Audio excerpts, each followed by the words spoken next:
Se activa polémica entre el Central y el municipio de Guayaquil. Alcaldesa Cintia Viteri rechaza un plan piloto de lo paulatino a las clases presenciales en los establecimientos educativos que impulsan autoridades nacionales. Comité de Operaciones de Emergencia en Quito flexibiliza medidas, amplía el aforo en el transporte público, cines y teatros. Los medicamentos, pasión y analgesia necesarios en las unidades de cuidados intensivos de los hospitales requisados y entregados a la red pública de salud por decisión del COE Nacional. Fabricio Correa busca ser candidato a la presidencia de la República. El hermano del expresidente se postulará por el movimiento Justicia. Las noticias en Televistazo, Ania Tinoco y Denise Molina.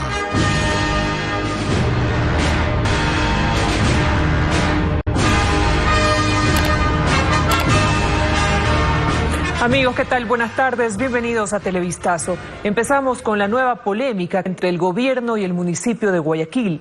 La alcaldesa Cintia Viteri expresó su rechazo al plan de retorno a las clases presenciales que el COE Nacional espera aprobar dentro de las próximas horas. Tania. Amigos televidentes, buenas tardes. Se tiene previsto que este proyecto arranque en Guayaquil. Sin embargo, la alcaldesa advierte que los planteles que permitan el ingreso de estudiantes serán clausurados. Merlin Ochoa nos amplía la información.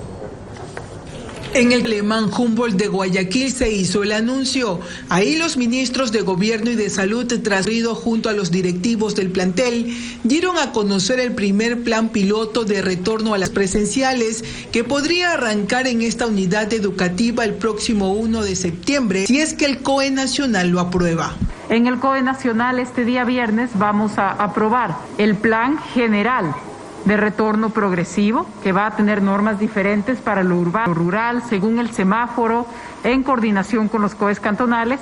Pero la alcaldesa de Guayaquil, que en esta ciudad el COE cantonal no va a permitir que los establecimientos educativos en las clases presenciales, los planteles que permitan el ingreso de los alumnos a las serán clausurados. ¿Y si el COE Nacional aprueba este plan piloto en Guayaquil? Yo respeto a la ministra y en este año no voy a permitir que mis niños o mis jóvenes corran riesgo porque, señores, estamos en plena pandemia.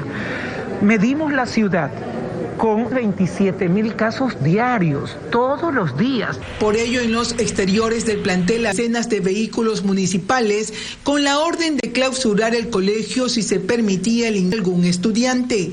Sin embargo, adentro ambos ministros insistían que este plan propone que la asistencia de los alumnos sea opcional y que dependerá de cada plan, es decir, si cuenta con la infraestructura necesaria para cumplir con las medidas de bioseguridad. En todos los casos, se prohibirá el funcionamiento de los bares, aulas de música, las áreas de concentración masiva. Y empezará el colegio con menos de un tercio de asistentes regulares del establecimiento. Y además, los niños de las primeras semanas vendrán un solo día a la semana. Eso permite mantener el cerco epidemiológico si es que se llega a dar un contagio. Y no podemos utilizar a nuestros niños ni a nuestros jóvenes en plena pandemia para probar en un plan piloto. Sea plan piloto, sea plan sea un día, sea 2 días, escuela que abra en Guayaquil, colegio que en Guayaquil será clausurado. Decisión que en las próximas horas el COE cantonal ratificará escrito. Se autoriza la apertura de cines, teatros y auditorios, así lo decidió el COE Nacional en su última resolución. Carla Delgado nos cuenta que además se amplió el aforo máximo en las unidades de transporte público. Veamos. Las restricciones por la emergencia sanitaria continúan flexibilizándose en el país. La nueva resolución de operaciones de emergencia nacional autoriza el incremento de aforo permitido en las distintas redes de transporte. Por ejemplo, en las ciudades con semáforo amarillo o verde, antes la capacidad de los aprobada era del 50%, ahora será del 75%. Esto para el interprovincial, intraprovincial, escolar, institucional, turístico y urbano.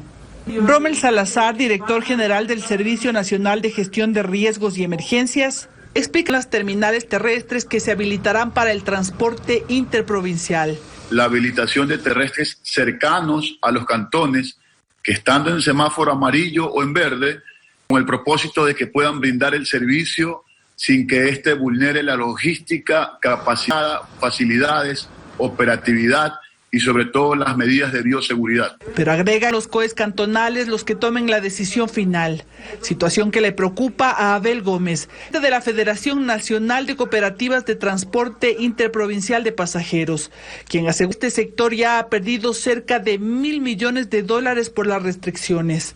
Y espero no irnos con sorpresa de que los municipios comiencen a darles interpretaciones respecto a la situación. Esta es resolución general que tiene que aplicarse a nivel nacional. Segundo, dentro de la red, ya hemos hablado con el alcalde Yunda y nos ha atendido excelentemente bien. Su pronunciamiento ha sido: la próxima reunión del COE nacional, él como municipio va a ser uno de los primeros que la medida.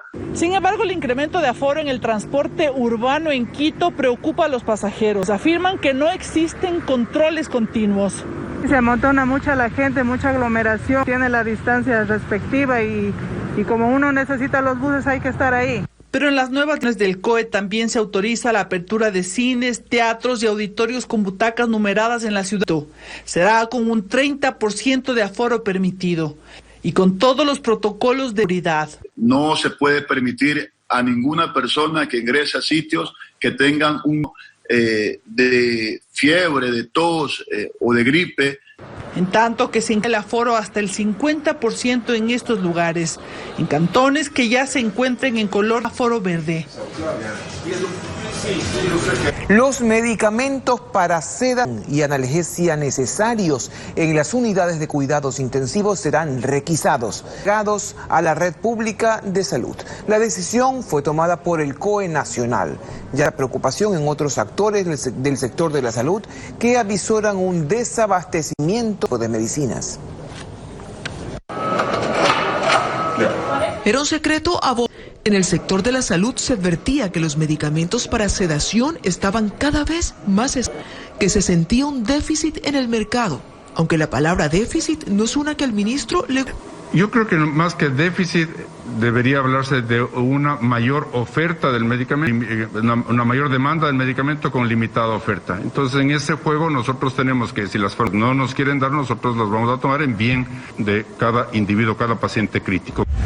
Este documento en el que el COE nacional autoriza la solicitud de requisición del Ministerio de Salud, medicamentos para sedación y analgesia. Y además se dispone que para ello se realicen con la Dirección Nacional de Movilización del Ministerio de Defensa. Es una manera justa para quien esté con un paciente crítico. Y explica que la medida se toma porque hay especulación. Si es que a mí me hacen una oferta 7 veces 8 más alta de lo que se ofertaban hace 2 meses, me llama la atención y no están entregando para crear ese problema. Entonces quiere decir que uno va al sitio donde ha ubicado las medicinas y las toma para luego obviamente hacer el pago correspondiente, algo que es razonable. Lo cual es porque como institución yo puedo garantizar que ninguna distribuidora de medicamentos del país nos ha subido un solo centavo en el precio de esos medicamentos. El doctor Sarracín es el encargado de adquirir los medicamentos para la Junta de Beneficencia. A él que la requisición tenga consecuencias. Habrían solamente los pacientes privilegiados, que son los de la red pública de salud, y los pacientes jodidos, que serían aquellos que no tienen posibilidad de comprar, se morirían porque no hay dónde adquirir, porque todo está por el Ministerio de Salud. Hace tiempo, si yo fuera ministro de Salud, hace 1 o 2 meses, aportado directamente con el poder que tengo como gobierno, los medicamentos que necesito, tendría perfectamente embodegados para cuando yo tenga que utilizarlos. Las medicinas que serán son tan necesarias que sin ellas, por ejemplo, un paciente no puede ser intubado. Él no dio detalles de cuándo o cómo comenzará la requisición. Unidades de cuidados intensivos de Quito siguen llenas y los especialistas afirman que ahora hay más pacientes que leves los que llegan por atención. Además, el procesamiento de pruebas aumentó considerablemente. Recorrió varias casas de salud y nos muestra el panorama. Por cada 2 leves que hace 2 semanas llegaban por atención, ahora llega uno en estado grave. Lo confirma el director del hospital, Pablo Arturo Suárez. La realidad que está viviendo el tema del hospital es variada. No solamente son personas adultas mayores de 60, 35 años, también tenemos personas jóvenes. Aquí hablar de un descongestionamiento total de áreas, pues actualmente solo hay 2 espacios en hospitalización y ninguno en la unidad de cuidados intensivos. O sea, hay días que están libres, otros días que no libres, pero ya actualmente hay realmente una desaceleración. No estamos diciendo que no tenemos pacientes, lo que sí queremos indicar también a la ciudadanía que quizás esta demanda ha bajado muy poco. Tenemos igual pacientes que llegan al tema de la emergencia. Mientras en el Centro de Atención Temporal Vicente la situación varía un poco. Los traslados de pacientes desde otras casas de salud disminuyen de 30 a 18 diarios. Esto es importante porque se ha disminuido la que teníamos con respecto al requerimiento de camas. En este momento tenemos 40 camas disponibles, estamos 106 pacientes. Pero la situación, el procesamiento de las pruebas. En este centro, del total de pruebas que se realizan a diario, el 5% salen con un diagnóstico positivo para COVID-19. Es decir, la gente que los contagios continúan. Estamos esperando la prueba del COVID. Ya, ¿a quién? Los 3 de la familia. Porque mi esposo tuvo COVID, entonces ya 20 días y nosotros también estamos con síntomas. Las cifras oficiales confirman que Quito continúa la ciudad con el mayor número de contagios. Hasta hoy existen 19.704 casos positivos de COVID-19.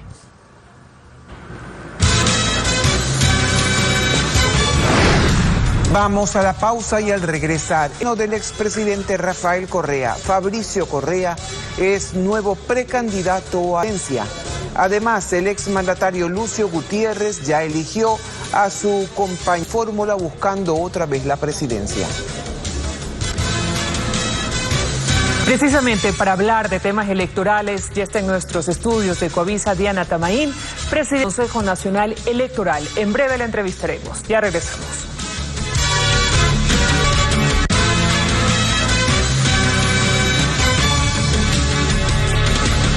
Nuevos binomios formalizaron hoy. Fabricio Correa fue confirmado como precandidato a la presidencia de la República por el Justicia Social. El hermano del expresidente Rafael Correa estará acompañado de Marcia Yazbek ante a la vicepresidencia. También Sociedad Patriótica confirmó a sus aspirantes Luz Res y David Norero. Patricio Díaz nos tiene más detalles. En su desarrollada la mañana de este jueves, el movimiento Justicia Social proclamó a Fabricio Correa candidato a la presidencia de la República. El hermano del expresidente Rafael Correa estará en la papeleta por la lista 11. Así lo confirmó el director de la organización política Castilla. Lo acompañará como aspirante a la vicepresidencia Marcia Yazbek, presidenta de Mujeres por el Ecuador. No es el primer intento de Fabricio Correa de entrar en la política. Ya en 2012 intentó inscribir su propio movimiento llamado Equipo, pero el Consejo Electoral avaló los formularios de sus firmas.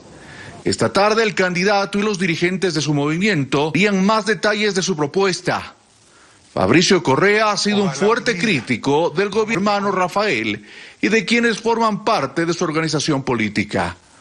Hoy también Patriótica confirmó en su convención al expresidente Lucio Gutiérrez como su candidato a la presidencia pública. Su compañero que buscará la vicepresidencia será David Norero. Así hasta 5 los candidatos presidenciales confirmados en las asambleas de sus movimientos.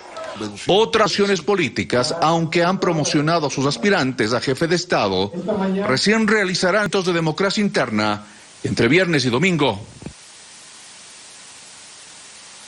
Hay indignación en la dirigencia de la CONAIE por la designación de Jacob Pembel como precandidato presidencial por el movimiento indígena. Jaime Vargas y Leonisa afirman que existe oportunismo de ciertos dirigentes. Alex Ceballos nos informa.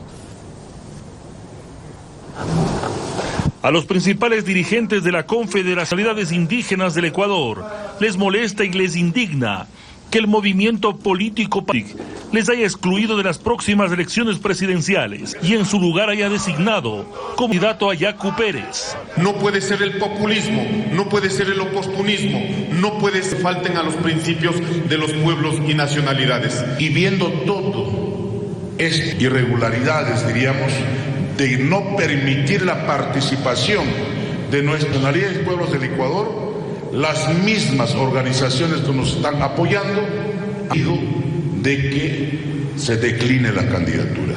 Recordaron que Vargas e Isa frente al movimiento indígena en las protestas de octubre y que han liderado la lucha frente al COVID-19. Sin embargo, Pachacuti les alejó de la participación. Nosotros no pretendemos en este caso posesionar criterios de dirigentes que han sido irresponsables. ¿Cómo van a pedir más democracia si no están garantizando al interior de sus propios movimientos? Reiteran que no hay fraccionamiento indígena, pero que no saben si apoyarán al candidato Yacu Pérez. Manifiestan que tampoco aceptan candidatos asambleístas, como les propusieron. No nos prestamos para camisetazos políticos. Hemos visto muchos compañeros que en este momento han decantado en el movimiento Pachacuti, que incluso de ser autoridades, miremos su paso político. Seguramente han gozado del como se conoce en el Ecuador. En medio de este resentimiento se desvanecen los posibles binomios, Gaziza, Leo Yacu o cualquier otra combinación política. De todas formas, el Consejo Ampliado de los Pueblos y Nacionalidades Indígenas para tomar una decisión final. El Movimiento Unidad Popular respaldará la candidatura presidencial que elija Pachacuti. Las organizaciones tienen una alianza política que rige también para las candidaturas asambleístas. En Unidad Popular, lo que hasta no hace mucho era el Movimiento Popular Democrático, claro quién será su candidato a la presidencia de la República. Su candidato no será suyo. Unidad Popular ha propuesto que la candidatura presidencial hoy la encabece el movimiento indígena. El día sábado seguramente Yacu Pérez será nominado y eso nos dice honestidad, capacidad y trayectoria de lucha. Giovanni Atariguán encabeza de asambleístas nacionales y contaba cuál será la dinámica que se aplicará en esta alianza, que es el nacional. Vamos a buscar en todos los territorios listas conjuntas con Pachacútec y otras provinciales. Pero por supuesto seremos protagonistas del 2021. En Guayaquil más tarde se presentó ya a la lista de candidatos a asambleístas de la organización, acá en la alianza. A la cabeza del Distrito 1, el dirigente barrial y de pueblo, el señor Guillermo Leones. En el Distrito 2, lo encabezar el educador Jorge Escala Zambrano. El Distrito 3, la presidenta de la Unión Nacional de Educadores de Guayaquil, la licenciada Genia Rodríguez. Y el Distrito 4, el ingeniero Julio Eloy Bajaña. Y que como bandera llevarán a la Asamblea la intención de lucha contra la corrupción, la ley de educación y el Código Integral Penal, para sancionar a quienes han desfalcado al... Nos acompaña desde los estudios de en Quito Diana Atamaín, presidenta del Consejo Nacional Electoral. Gracias por aceptar esta invitación. El próximo domingo se cierra el plazo para las primarias dentro de los partidos y los políticos habilitados para participar en las elecciones de febrero. Esto quiere decir, señora Atamaín, que los nombres que no han sido anunciados hasta el domingo como posibles candidatos a la vicepresidencia y asamblea no podrían seguir en el proceso electoral. Definitivamente, quienes no participen en los eventos de primarias no van a inscribir sus candidaturas tal como lo determina el Código de la Democracia, requisito indispensable. ¿Cómo entender, si es que es posible entender, que un ciudadano busque ser precandidato en dos opciones? El expresidente Rafael Correa como postulante a la precandidatura a la vicepresidencia, pero al mismo tiempo es también a la precandidatura para asambleísta por la circunscripción Topa Asia. Bueno, todas las personas pueden tener razones de pensar, estar en diferentes espacios o en diferentes dignidades. Lo importante es que el momento que se desarrolle las primarias tendrá que optar para participar en una sola dignidad para que se defina en ese evento de primarias. Antes de primarias todo es posible, dentro de ellas ya tiene que tomar una sola decisión y eso es lo que corresponde hacer. O sea, hasta el domingo el expresidente tendrá que decidirse cuál es la participación que busca, o como candidato a la vicepresidencia o como candidato asambleísta por el exterior. Así es, en el evento que se realice las primarias tendrá que presentar su candidatura a la dignidad que él escoja. No podrá participar en dos distintos eventos.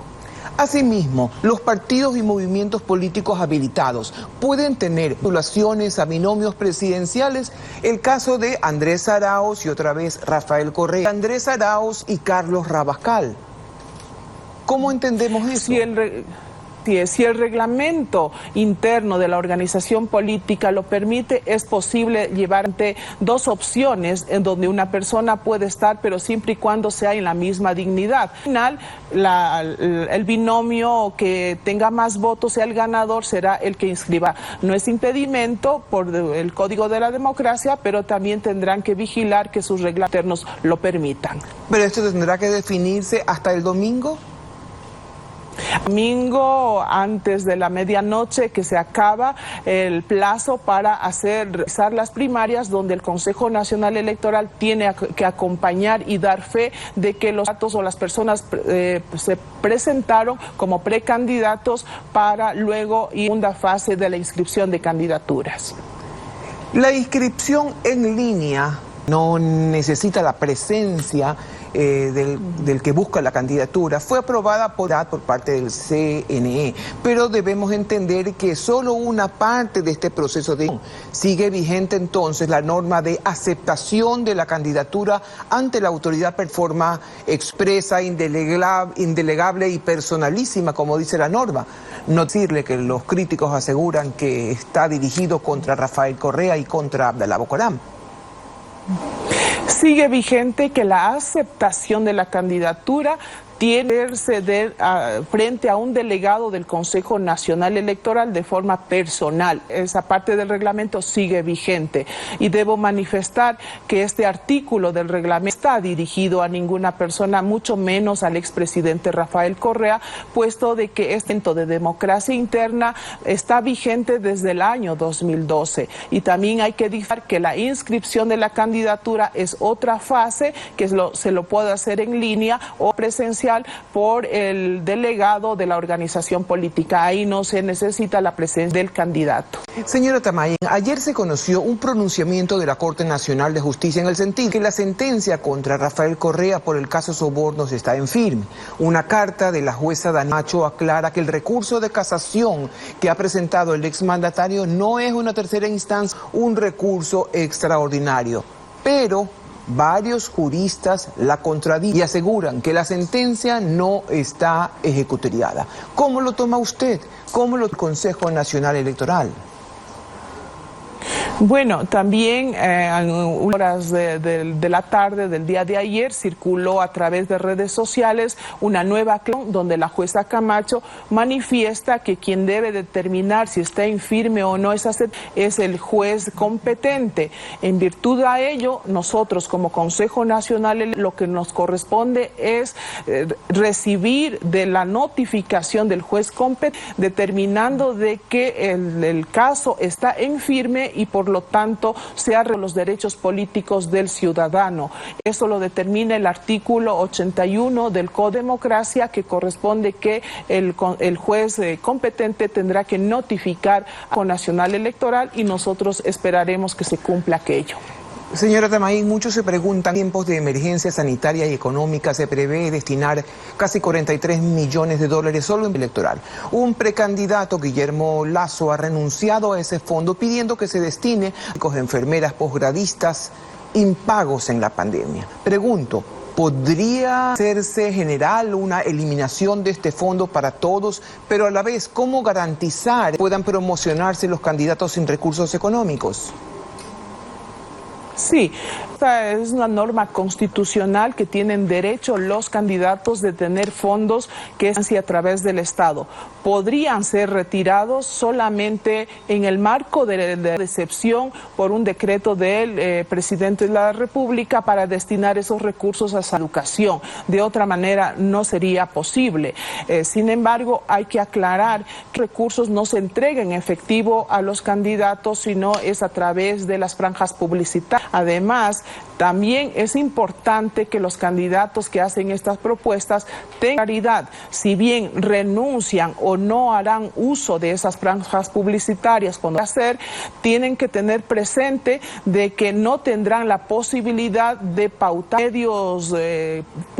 medios de comunicación, prensa escrita y vallas privados. Eso está prohibido por el Código de la Democracia y además aquellos medios que optar por dar esa publicidad con fondos privados están sujetos a sanción e incluso a la suspensión. Gracias, señora Tamaín, por estar en Televistazo.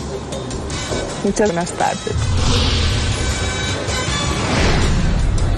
Más adelante en Televistazo, el drama para decenas de familias que llevan 5 meses sin saber nada de las víctimas del coronavirus en Guayaquil. Ya volvemos.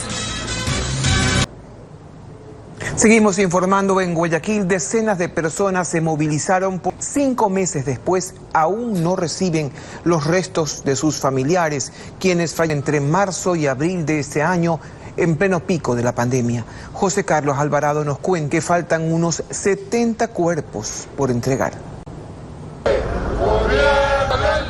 Ya son 5 meses de duelo. Este jueves llegaron a los exteriores de la gobernación en el centro de Guayaquil decenas de familias que exigen al Estado la entrega de los restos dados entre marzo y abril de este año, tiempos del colapso sanitario y mortuorio de la ciudad en línea por COVID-19. Llegaron con fotos, ramos y vestidos de negro exigiendo un cosa. Lo único que les pido a las autoridades es que me entreguen el cuerpo a mi madre para poder darle una digna sepultura. Yo lo llevé, él se enfermó el día 26 de marzo.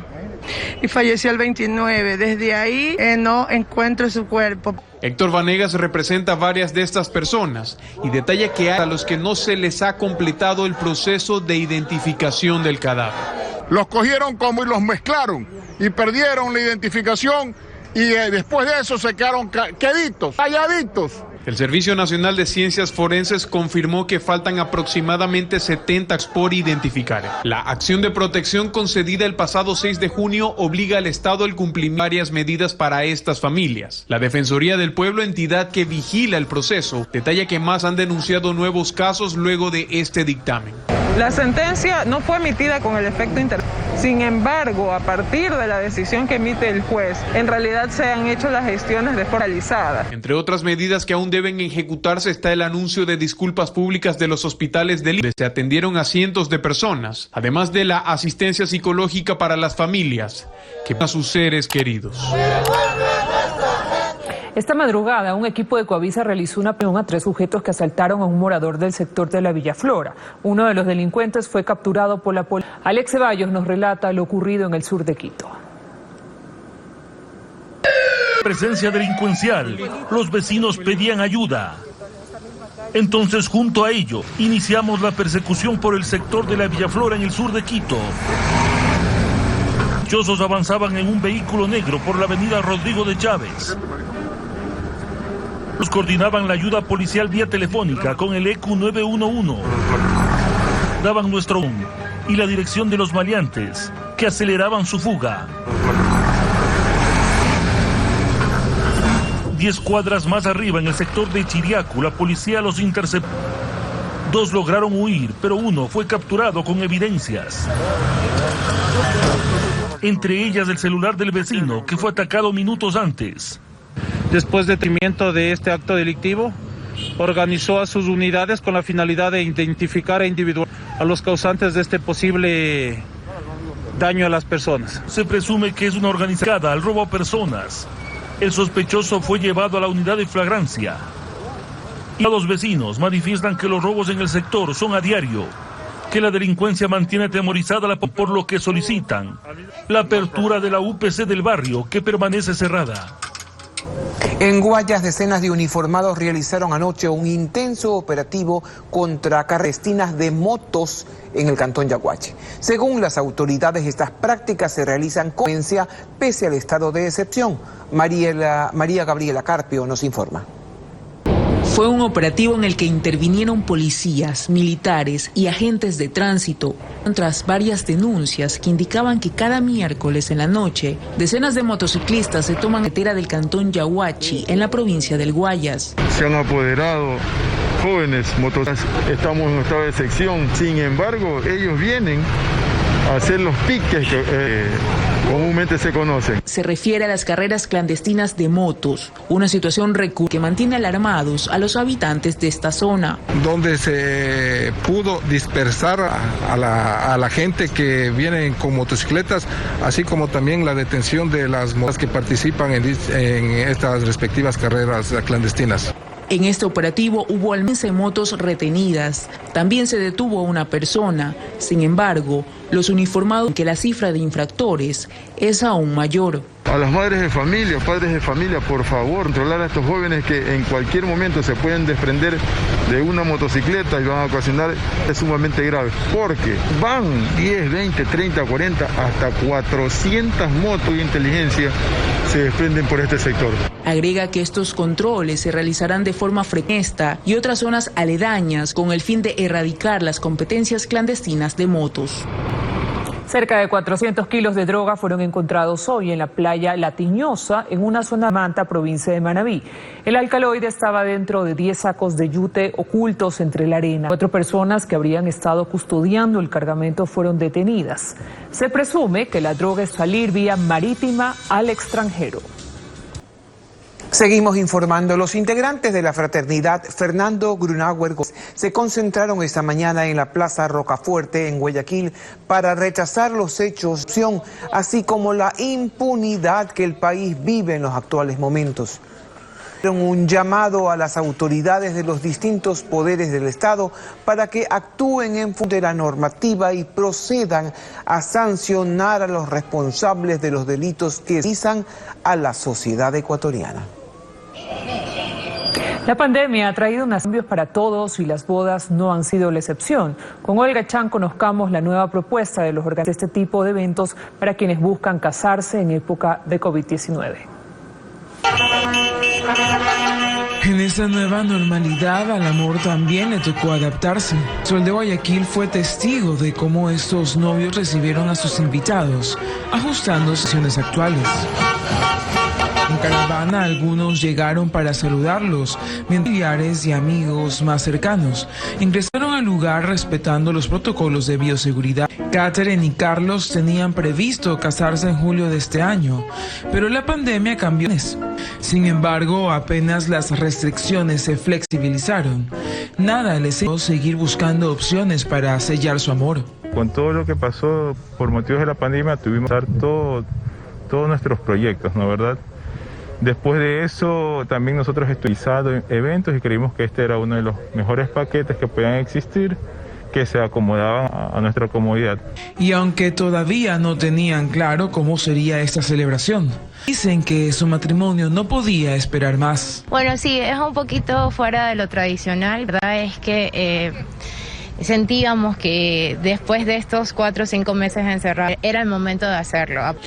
Mayra Rodríguez y Evelyn Sánchez son organizadoras y ante la crisis decidieron impulsar una nueva alternativa a la que han denominado Boda Boutique Caravana. Unimos 2 servicios, que es la boda boutique, que como tú ves es mucho más detalle, más decoración, y se une con una boda caravana, que como tú sabes vamos a hacer bodas mayores a 25 personas, entonces las que no pueden asistir, porque nosotros afuera los mandamos a la boda caravana. En condiciones normales, antes de la pandemia, el lugar recibía más de 200 personas, pero ahora en tiempos de coronavirus, el permitido es de 25 asistentes. Eso sí, cada invitado debe cumplir algunos. Aquí en el salón de eventos nosotros hacemos lo que es todos los parámetros de seguridad, se le toma lo que es la temperatura. En caso de que las personas no tengan mascarilla, otorgan mascarillas. Lo importante es que aquí se cumplen todos los parámetros de bioseguridad. Vamos a llenar una ficha donde ellos se comprometen a seguir las normas de bioseguridad que nos establecemos en el salón. Y claro, la pandemia ha habido muchos cambios y nuevas tendencias. Sin embargo, hay tradiciones que no podrán dejarse de lado. El amor gana, Denise, a la larga. Aquí concluimos. Gracias, en Televistazo de las 19 horas. Que tengan una buena tarde.